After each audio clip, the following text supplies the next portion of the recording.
এদেশের তিনবার প্রধানমন্ত্রী ছিলেন এবং উনি অন্যায়কে কখনোই প্রশ্রয় দেয় নাই। অপসীন নেত্রী, অন্যকে মাথা নত করেন নাই। এই দেশ থেকে অনেকে চলে যাওয়ার জন্য অনেকবার করছে, তারপর উনি এই দেশ থেকে যাননি। উনি বারবার একটা কথা বলেছেন যে এদেশের মানুষ, এদেশের মাটি, এদের সব কিছু আমি আমার জনগণ ছেড়ে আমি দেশে কোথাও যাব না। আমার মৃত্যু হলে আমার মৃত্যু এই দেশের মাটিতেই হবে।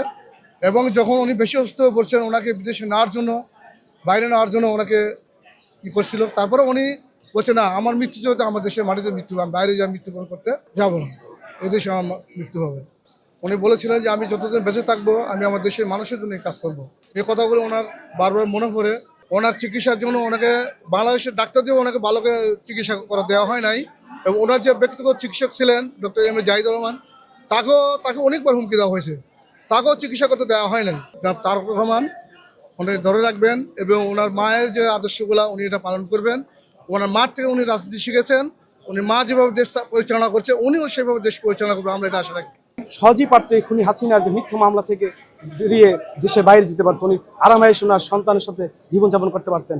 কিন্তু সেই পন্থা উনি কখনই না, উনি এই দেশের মাটি মানুষকে ভালোবাসতেন বিধায় উনি জীবনের শেষ বিন্দুটুকু এই দেশের জন্য উনি সবসময় দিয়ে গেছেন। এবং সেই দেশের মানুষের ভালোবাসা আজকে যা প্রমাণ দিয়েছে এই মুসলিম বিশ্বের সর্ববৃহৎ জানাজার মাধ্যমে। এবং আপনারা বিশ্ববাসীর কাছে আমাদের দোয়া এবং বিশ্ববাসীর কাছে আমাদের দোয়া চাওয়া, আমাদের তার কর্মী হিসেবে ওনার জন্য দোয়া করবেন, আল্লাহ যেন ওনাকে বেহেশতবাসী করেন। আল্লাহ কুদরতি ভাবে তারেক রহমানকে দিয়ে এই দেশকে শাসন করবেন এবং এদেশের মানুষকে ভালোবাসার তৌফিক দেন এবং খালেদা জিয়া থেকে আরো দ্বিগুণ উৎসাহে তারেক রহমান এদেশের জনগণের কাছে পাঠাবেন। আমাদের এখন দায়িত্ব হচ্ছে যে খালেদা জিয়ার জন্য দোয়া করা, তারেক রহমানের জন্য দোয়া করা এবং জাগতিক কারণে আগামীতে নির্বাচন, জাগতিক কারণে ধানের শীষে ভোট দেওয়া আমাদের এখন দায়িত্ব হয়ে গেছে। আমরা এই দায়িত্ব পালন করলে তারেক রহমান সাহেবকে আল্লাহ পাক ইনশাআল্লাহ সে জ্ঞান দিয়ে দেশের মানুষকে ভালোবাসার তৌফিক এনায়েত করবেন। তার পিতার মতন আমি তাকে শ্রদ্ধা করে কবরটা আমি পরিষ্কার করি।